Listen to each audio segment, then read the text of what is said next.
تجرتي أجي أقول الدنيا أجار كنيمة هنا فول الدنيا ندوبة ترجم جرتي هدوم يتم تجرتي هدوم يتم تجرتي مالف إيجا جنما مناك ما سيني أما زا أفري في ولا كمناك ما خيسا جباني mana finni assalamu alaikum warahmatullahi wabarakatuh hordoftoota fi kabajamtoota keenya akkuma agartan akkuma dhageessani guyyaan kun guyyaa naafillee gammachuuti guyyaa isiniifillee gammachuuti alhamdulillahi rabbil alamin duraan dursa obboleettiin teenya duniyaan haati ilmaanii harka keenya seenuudha wanni nutis ifaajee halkanii fi guyyaa isoon jenne jala dhaabbachaa turre rabbiif galanni haa ga'u haaluma nuti yaanne rabbiin keenyas gargaarsa nuuf godhe harka keenya deebitee duniyaan arra dhuftee ilmaan isii keessa jirti alhamdulillah baga gammaddan bagaan gammadee hundummaan keessanii isin jechuun barbaada alhamdulillah rabbil alamin silaa gaarra akka sherri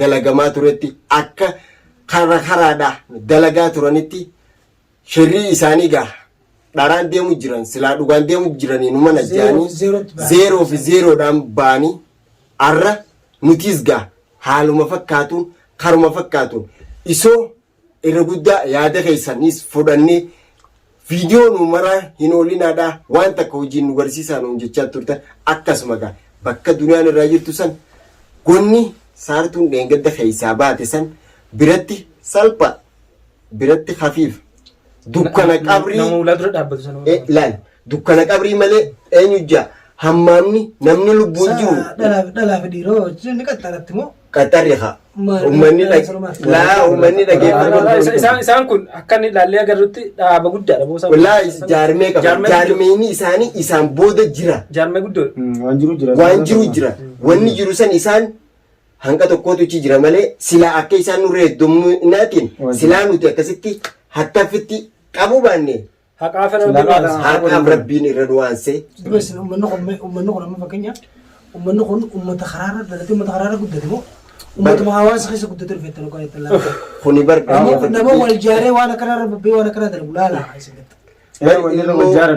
ilmoon halaal dhageeffadhu ilmoon halaal hin dhalatte shira kana keessattuu dhalaan gizee dhalarratti waan akkana guutu hin qabdu silaa akkuma jettee isiin dhalteetti duniyaanis ilmaan isii kana jettee dhaltee namni beeku dhalan gochisa namarratti hin daleetu waan isaan duuba jiru haala isaan duuba jiru garuu ammallee waan jiraasan isaan maaliin himsiisan kaarabaa waan jiraafi waan hundaa'u kaarabaatu isaan himsiisan eessarraa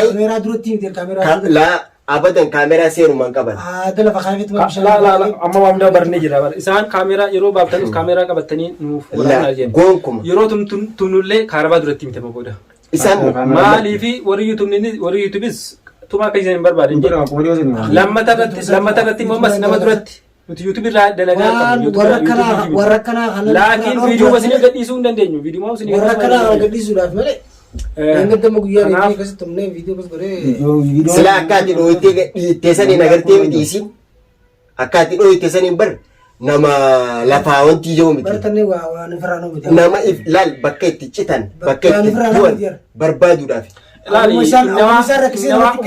ummata badaa namni yeroo akka dalageeffatu achi deemee dalagaa barbaadate hawaasatti rabbi yaa rabbi riskii naa kana jee gaafataa yaa razzaa jee nama kana uummanni barbaadata bar kanaan dalagaa itti beekutti ummata badawaa ta'uu isaanii ummata badawaa ta'uu isaanii wanni irraa beeku mujummaa ta'uu isaanii wanni irraa beekuu qabdu ati akkasitti humna sana himuu diddeeti maallaqa jennaan sanuu urjiin hidhaadhaa wajjin akkasitti tolkaate urjiin hannaaf maaliif dalagata wallaalti wanni dalagata isii kutee maaliif hin dalaganne maa jireenya namaa kana keessaa baanii hin dalaganne aboo jireenya kee keessaa miilani fudhatanii mini fudhatan atiis waan jireenya keetiin jii barbaada isaan jechuun waan isin mudachuu ta'a waan isin dhibbuu ta'a duniyummaa lafaa kaatu isimo saboo duniyaa jechuun namni ani garuu waan takka maali beekan isaan nuti beekan duniyaa achitti duniyaa zeeti episoodduutti isaan nageessan hin garsinne dhalaa dhalumaatti dawaa qabaaf dhalaa dhalumaatu irraa amma dura dhalaa dawaa qabaaf jenneeti nuti magaalaa keessa ol jaaranii. Dhalaa duuba dhiira dhuftee dhalaa duuba dhiira dhuftee. Eengattee jechuudha. Amma namni gaariitti. Eengattee isii gabbaate magaalaa keessatti akkas godhanii qaban. Takka bakka gartee karaa wanta jettu isii bilmee waraanatee deemu jiru. Isii mana hakimarraa deemu jirtu. Sababa san ta'eef dhalaan bari yoo dhala jetteetis harkarra qaqqabdee akkamiin beekta si gubbaateeti si gubbaadha fincaan sirra ga fincaan yeroo hedduu waan irratti dhaga'amu wallaan yeroon afaan waan baalagee yeroon jechuu kee yeroon bakka silaa qaanyiidhaan ni tumallee jedhee kee daawwattoota keenya kadhalaachi na daawwatu dhaga'ama. Bar dhageeffadhu tokkoof jaanii tokko dhaban jaa garuu anarra maaliin dhaamuu barbaada amma duras gaafa duniyaa harka isiin jirtu. Waan jechaa turanis hordoftootaa fi kabajamtoonnis ni beekan. Warreen san keessa isiniitu akkas goosisu jira. Isiniitu waan kana duniyaa akkas goosisu jira. Isoo isin akkas jirtaniiti ilmoo namaa duniyaan akkas gootii jettanii warreen nu qeeqaa nullee arrabsaa bifa garagaraatiin gara biyyummaa gootanii as garagaltanii maal gootanii nu arrabsaa turtan. Asirra teessan namni kanaan booda jecha keessanis hanqan takka dhaga'u hin jiru. Dhageessanii waan feetan jettanii waan feetan. Isin hanqa isaan irratti dalagan kana wallahi akkana qaxaaqaxeetuma. Tana daawwattoonni illee dhugaadha. Dureenis akka hojii jiru dhugaadha. Amma nuti haala hojiitiif waan adda fagaachuu hojii irratti namni maaltu adda isaan baasee maaltu adda isaan baasee rooroo deemu jirtan nu markanii maaliif adda isaan maaliif dhiiroo yaani waan tan harka keessaa qabamu jirra kun maaliif aara waliin qabamu waan jiru nama keessa numa dhagahama. Sababuma waan akkasii itti dhagamee shakkuma sanii jecha isaanillee akkasii jedhanii sababa barboo dhageeffadhu isin isoo isa jirti duniyaan akkamitti akkas gooti duniyaan namaan ilmoon qabdu ilmoon ilmoo maganta maaliin maariidha waa dhibba takka qaaraan qilleensa kana gubbatti magaalaa tana keessatti waa dhibba takka nama gartee tasaa qaban dhaganii bira dhaabbatanii akkasuma tasaan ta'u dibbeen isaanii oguti osoo wanni fedhe taate agar aboodhis waa hunda arkuunis bareedaadha waa hunda addaan baruun bareedaadha. Daawwattoonni keenya jiru kanatti daawwattoonni keenya bar mucaala harka waan deemtu deemanii akkam wallahi maashaallah daawwattoonni keenya magaalaa san keessa ilma waan deemu jiru mucaala beeku jira. Saniifuu nama dhufee gaafa duniyaan kun fayyaa qabdu kana nama meeqatu asii nyaatee asii dhugaa nama meeqatu yuutuub asii wajji dalagaa. Namni maal taate amman jira tokko jira. Har'a gaafa rakkoodhaa darbanii. Dhumaa miti waa hundinuu ni dabarti. Amma buusiin fayyitee samaa fi gaafate. Waa hundinuu ni dabarti. Nama laakii yeroo rakkoo garta nama hin duniyaa maal jettiin nama akkasiiti. yeroo rakkatte nama kee agarta. Dhumaa miti. Daawwattootaaf kabajamtoota keenya umrii teessan isin haa dheeressu. Fayyaa isinitti haa ta'u bakka jirtanitti. Akkuma isin jaalatanii yaadaa fi bilbilaa fi du'aayiidhaan nu cinaa dhaabbatan kanatti bakka jirtanitti qabaa argamana hundi keessan fayyaa isinitti haasa'u. Ilmaan qabdanis ilmaan keessanii fi isinis waliin umrii isin haa dheeressu waliin isin haa dhiisu. Amiin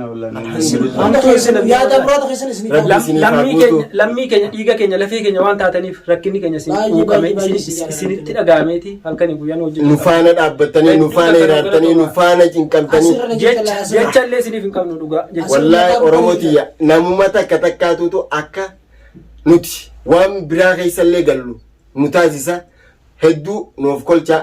Nuti illee hin muufatina maaliif gochuma dalagamu jiru haaluma dalagamu jiruutu waa hundaa'u nama dubbisa waa hundallee nama jechisiisa ammoo nuti har'a alhamdulillah duniyaan baatee har'a ija teenya dura teessee nuti fuula isii keessa laallee isitti haasa'uun rabbiif galannee haa ga'u maaliif dhawaniiti ichitti isii ajjeesammoo dhawaniiti isii ichitti waa godhammoo isii ijaannuma garraatu halkanii guyyaa hirriiba isoo hin jenne.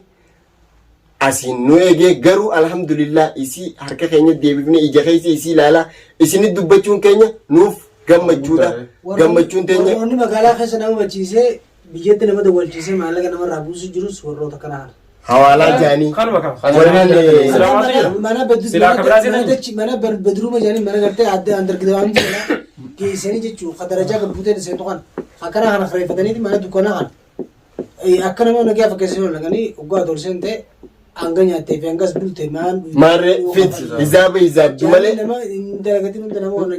miskiina magaalaa sana keessatti biyyattii fi nama isaanii kaasu jiruu kabiyya biraa jiru dawwalchisanii maallaqa irraa buufachaa jiran. Miskiina meeqa shaararraa fuudhanii warroota karaa kana inshallah rabbi wajin jalaa jirree miila isaanii isin garsiisa. Yeroo gabaabduu keessatti isoo baallamaa fi maal isin hin qabne. Isinilleen akkanumatti du'aa inni bira dhaabbatan. Du'aan teessan waa hedduu nu gargaaru jirti. Waa hedduu nu ta'u jirti. Nu cinaa dhaabbachuu jirti. Bakkuma jirtan hundatti rabbiin gargaarsa isiniif haa ta'u. Nullee akkuma agartan kanatti gaa kunoo arras borus alhamdulillah waliin jirra waliif jirra. Waan taamaa wanni adda nu baasan jirtu rabbiin garuu abbaa haqaa isin haa godhu hunduma keessanuu haqaan deemnaan irra numa aantan shiraan ammoo warra shiraan nama deemurraa rabbii isin hin taa'isini warreen halkanii guyyaa boo'u jirtan boo'ichi keessan gammachutti isiniif haa jijjiiramu alhamdulillah namutu gammannee jirra viidiyoo kana jaalannee isoo hin taane gammachuma teessaniif isiniif dhiyaanne hordoftootaa fi kabajamtoota keenya inshaallah gammachuun duniyaadhaa wajjin koflaa tabaan hanqa isiniif dhufnutti assalaamu alaikum wa rahmatullahi